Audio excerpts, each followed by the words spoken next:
दोस्तों, आज मैं आपको जो कहानी सुनाने जा रही हूँ, ये कहानी है रानी परी की जादुई 2 फेस क्रीम के जादू की।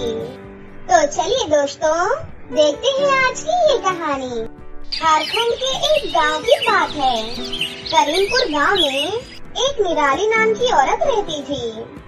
उसका एक बेटा और एक बेटी थी। बेटे का नाम था आयुष और बेटी का नाम था प्रीति। निराली के पति की बहुत ज्यादा जायदाद थी, इसीलिए वो बहुत घमंडी हो गई थी। उसका बड़ा बेटा आयुष बहुत ही सुंदर था। अपनी माँ के जैसे उसे अपने रंग रूप पर बहुत घमंड था। निराली आयुष से कुछ मांगने से पहले सब कुछ उसे लाकर दे देती थी।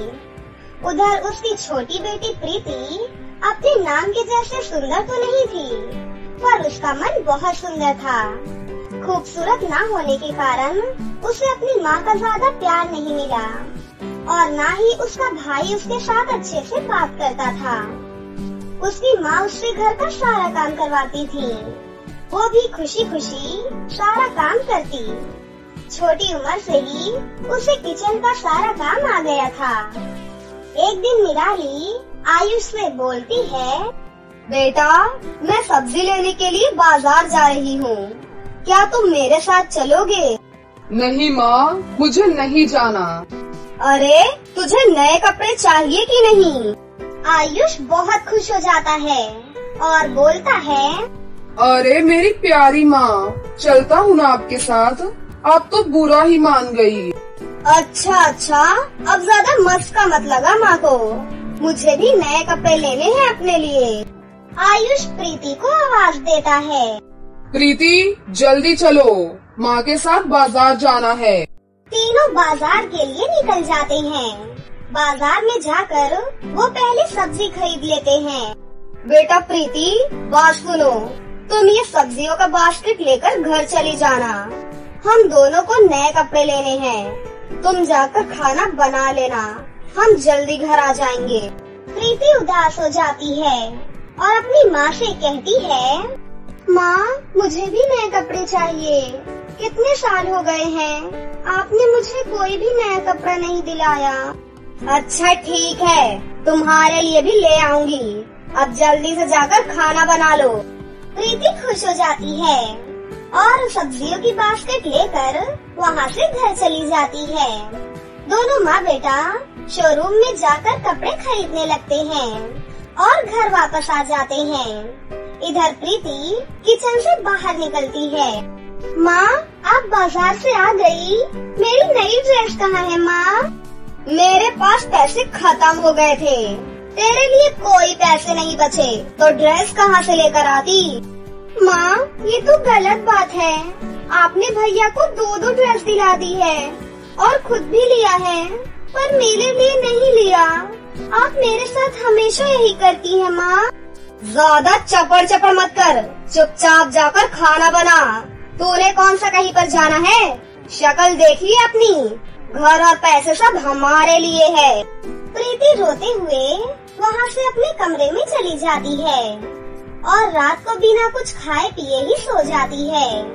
ऐसे ही दिन बीत जाते हैं। एक दिन सुबह प्रीति को बहुत तेज बुखार हो जाता है और प्रीति सुबह बिस्तर से नहीं उठ पाती और निराली उसके कमरे में आ जाती है और कहती है, महारानी, अभी तक सो रही है, चाय नाश्ता लाऊं आपके लिए? माँ, आज मुझे बहुत तेज बुखार है और मुझसे उठा नहीं जा रहा माँ। देख प्रीति, आजकल तेरे बहाने बहुत ज्यादा बढ़ गए हैं। जल्दी से उठ जा, नहीं तो आज मेरा हाथ उठ जाएगा तुझ पर। घर का सारा काम पड़ा है। प्रीति जैसे तैसे घर का काम करती रहती है कि तभी काम खत्म हो गया हो तो जल्दी से मार्केट जाकर सब्जी ले आ। प्रीति बाजार चली जाती है। रास्ते में उसे उल्टियाँ शुरू हो जाती हैं और वो बेहोश होकर गिर जाती है। तभी एक बूढ़ी औरत वहाँ से जा रही होती है। वो बूढ़ी औरत प्रीति को बेहोश पड़ा देखकर उसे पानी पिलाती है। प्रीति को जब होश आता है तो वो औरत उससे पूछती है, क्या हुआ बेटा, तुम्हारी तो तबीयत बहुत खराब है, तुम्हें तो घर में आराम करना चाहिए बेटा। तभी प्रीति जोर जोर से रोने लग जाती है। क्या हुआ बेटी, तुम रो क्यों रही हो? प्रीति अपनी सारी बात उस बूढ़ी अम्मा को बता देती है। ये तो बहुत गलत बात है, बेटे को इतना प्यार और दूसरी तरफ बेटी के साथ ऐसा व्यवहार। तुम चिंता मत करो बेटी, आज के बाद सब कुछ ठीक हो जाएगा। मेरे पास एक ऐसी क्रीम है जिसे लगाने से कोई भी बहुत ही खूबसूरत हो जाता है। दादी माँ, पर आप मेरे लिए ये सब कुछ क्यों कर रही हो? तभी वो बूढ़ी सी औरत एक सुंदर परी के रूप में बदल जाती है। अरे, मैं रानी परी हूँ, वो तो मैं भेष बदल कर लोगों की मदद करती हूँ। ये देखकर प्रीति बहुत खुश हो जाती है और कहती है, आप मेरी मदद कैसे करेंगी? वो तुम मुझ पर छोड़ दो, मुझे बस अपने घर लेकर चलो। प्रीति बिना सब्जी लिए परी के साथ घर वापस आ जाती है। घर पर पहुंचकर परी उससे कहती है, अब तुम देखना मेरा कमाल। फिर परी अपनी जादुई छड़ी से वहाँ पर 2 जादुई फेस क्रीम प्रकट करती है। ये देखो, ये 2 जादुई फेस क्रीम है। ये लाल क्रीम लगाने से तुम बहुत ही गोरी और खूबसूरत हो जाओगी, और इस काली क्रीम को लगाकर आज मैं तुम्हारी मम्मी और भाई को सबक सिखाऊंगी। फिर परी उस लाल फेस क्रीम को प्रीति को दे देती है और उस काली क्रीम को अपने चेहरे पर लगा लेती है और वो एक चुड़ैल के रूप में बदल जाती है, जिसे देखकर प्रीति बहुत ही ज्यादा डर जाती है। ये कैसी क्रीम है रानी परी? अरे तुम डरो मत, सिर्फ अंदर जाओ। प्रीति अंदर जाती है। उसे देखकर निराली गुस्से से लाल हो जाती है और कहती है, कहाँ थी इतनी देर तक? चल जाकर खाना बना। अरे माँ, देखो तो, ये तो सब्जी तक लेकर नहीं आई। ये क्या प्रीति, आज तेरी खूब पिटाई होगी, तेरी अकल ठिकाने आ जाएगी फिर। तभी वो चुड़ैल कमरे के अंदर आती है और वहाँ पर चुड़ैल की हंसी गूंजने लगती है। उस चुड़ैल को देखकर निराली और आयुष बहुत डर जाते हैं। माँ, भागो भागो चुड़ैल, ये तो हमें मार कर खा जाएगी माँ।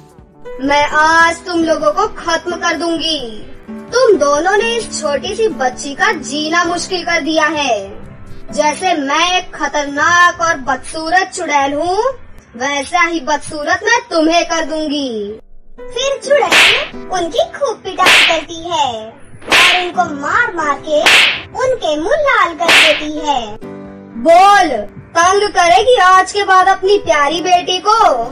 नहीं नहीं, हमें माफ कर दो, मैं ऐसा कुछ नहीं करूँगी, हमें माफ कर दो, हमें मत मारो।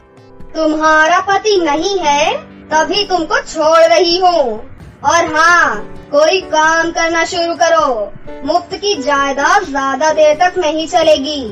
और हाँ, मैं दोबारा फिर आऊंगी। इतना कहकर वो चुड़ैल रानी परी वहाँ से गायब हो जाती है। फिर प्रीति रानी परी की वो लाल क्रीम लगा लेती है और बहुत ही गोरी और खूबसूरत हो जाती है। फिर दोनों माँ बेटा प्रीति से माफी मांगते हैं और प्रीति उन्हें माफ कर देती है। उसके बाद दोनों प्रीति के साथ बहुत प्यार से रहते हैं और सब कुछ ठीक हो जाता है। एक गांव में रिया अपने माता पिता के साथ रहती थी। उसके पिता का शहर में एक बहुत बड़ा बिजनेस था। घर में किसी प्रकार की कोई कमी नहीं थी, लेकिन उसकी माँ गौरी की तबीयत अक्सर खराब रहा करती थी। सुनो, मेरे साथ चलो, मैं तुम्हें शहर में एक बड़े अस्पताल में दिखाता हूँ, वहाँ तुम बिल्कुल ठीक हो जाओगी। नहीं नहीं, अब मैं ठीक नहीं हो पाऊंगी जी, मेरी बीमारी बहुत ज्यादा बढ़ गई है। मैं जल्द ही इस दुनिया को छोड़ने वाली हूँ। आप बस मुझसे वादा कीजिए कि मेरी बेटी को किसी तरह की कोई कमी नहीं होने दोगे। तुम बिल्कुल चिंता मत करो, रिया मेरी भी बेटी है और मैं अपनी बेटी को किसी भी प्रकार की कोई कमी नहीं होने दूंगा। तुम बस मेरे साथ चलो। रिया के पिता प्रीतम अपनी पत्नी गौरी को शहर में एक बड़े अस्पताल में ले जाते हैं। डॉक्टर वहाँ उनका चेकअप करते हैं। सुनिए मिस्टर, हमने आपकी पत्नी की सारी रिपोर्ट से तय किया है कि उन्हें ब्लड कैंसर हो चुका है। उनको बचाना बहुत मुश्किल है। उनके पास जितने भी दिन बचे हैं उन्हें हंसी खुशी जीने दीजिए। ये आप कैसी बातें कर रहे हैं डॉक्टर? मेरी पत्नी को बचा लीजिए। आप जितने पैसे मांगेंगे मैं देने के लिए तैयार हूँ। आप बस मेरी बीवी को बचा लीजिए।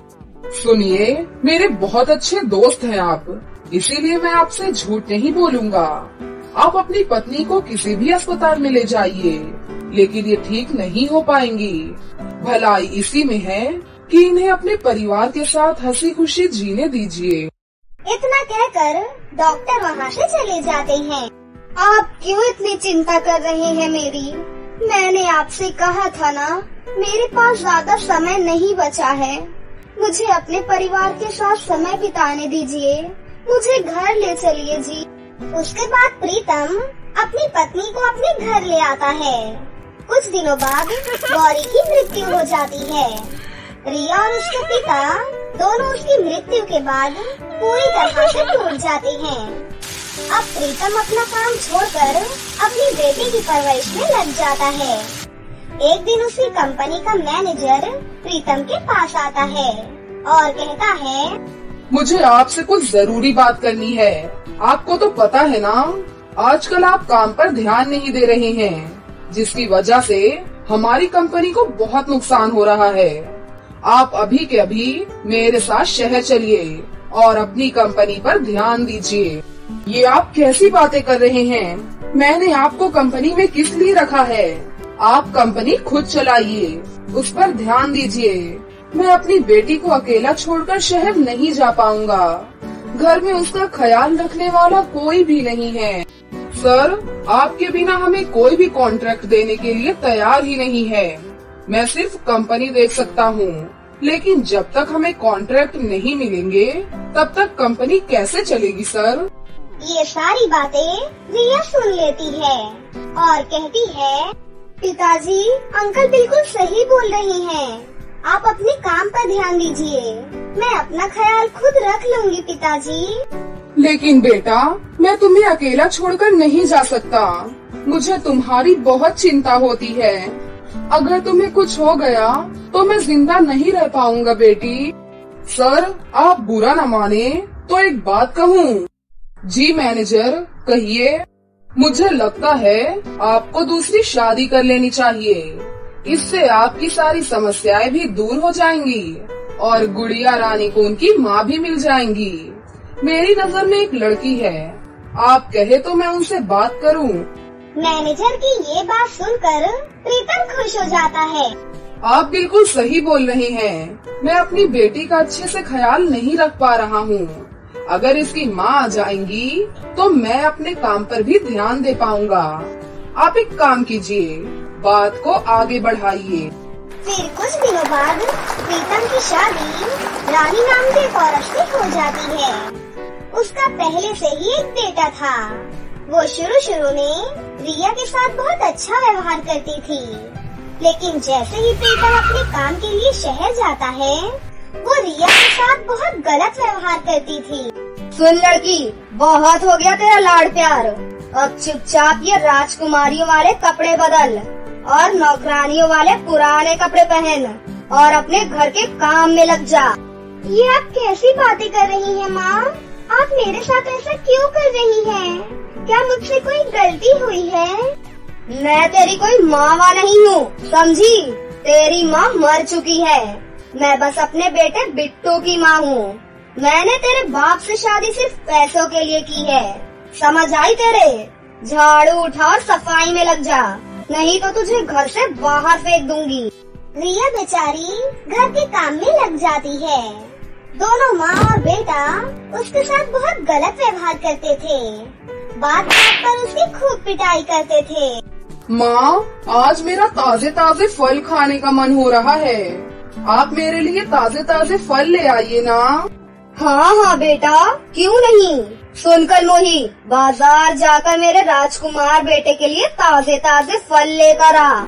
अरे माँ, पास वाले जंगल में बहुत स्वादिष्ट और मीठे फल लगे हुए हैं। आप इसे बाजार क्यों भेज रही हो? इस चुड़ैल को जंगल भेजो और इससे कहो फ्री में लेकर आएगी। हाय राम, कितना समझदार है तू। बिल्कुल अपनी माँ पर गया है। सुन मनहूस, टोकरी उठा जल्दी और जंगल से मीठे मीठे फल तोड़ कर ला। लेकिन माँ, थोड़ी देर में रात होने वाली है। जंगल में बहुत सारे जंगली जानवर रहते हैं। मैं कल सुबह होते ही ले आऊंगी माँ। मैंने तुझसे सलाह नहीं मांगी, तुझे आदेश दिया है। मेरे प्यारे बेटे को फल खाने का मन है, इसीलिए अभी के अभी फल लेकर आ, नहीं तो घर में वापस मत आना। निकल यहाँ से। रिया की सौतेली माँ धक्के मारकर उसे घर से बाहर कर देती है। रिया बेचारी जंगल में फल तोड़ने के लिए चली जाती है।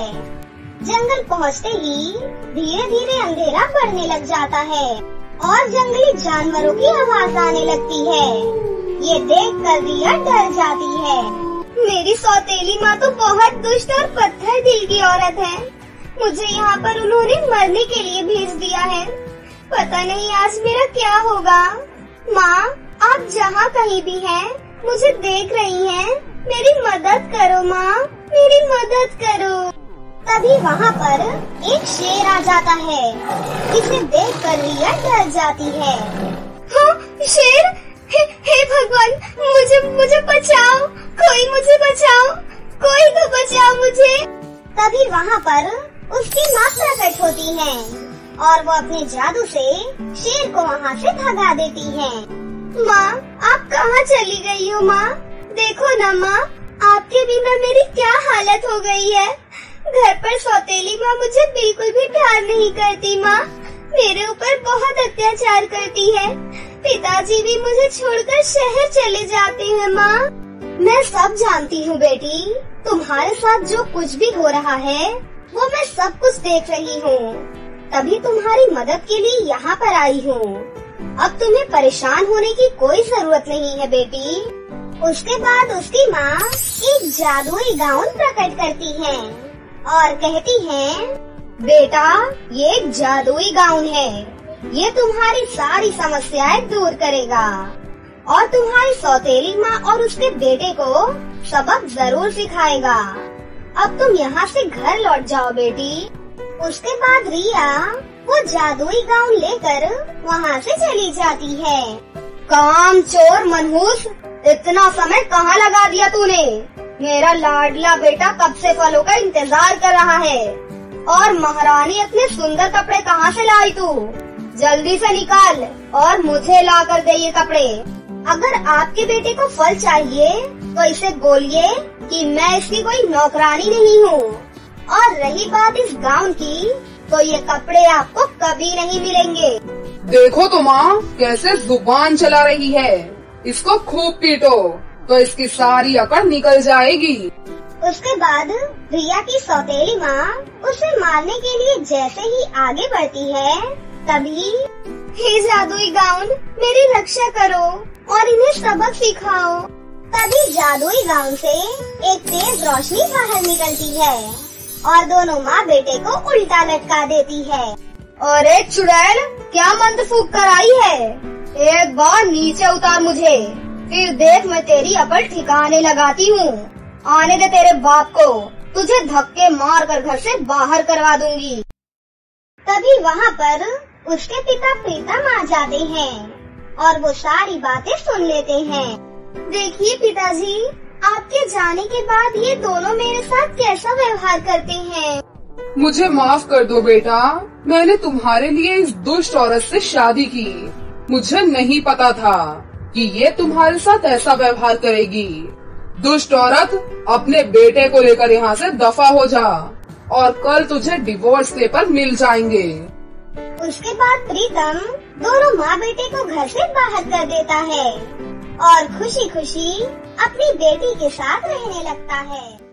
तो दोस्तों, कैसी लगी आपको हमारी ये कहानी? अगर आपको हमारी कहानी अच्छी लगी हो तो इसे जरूर लाइक करें, साथ ही हमारे चैनल को सब्सक्राइब भी कर लें और बेल आइकन को दबाना ना भूलें। मिलते हैं अगली वीडियो में। धन्यवाद।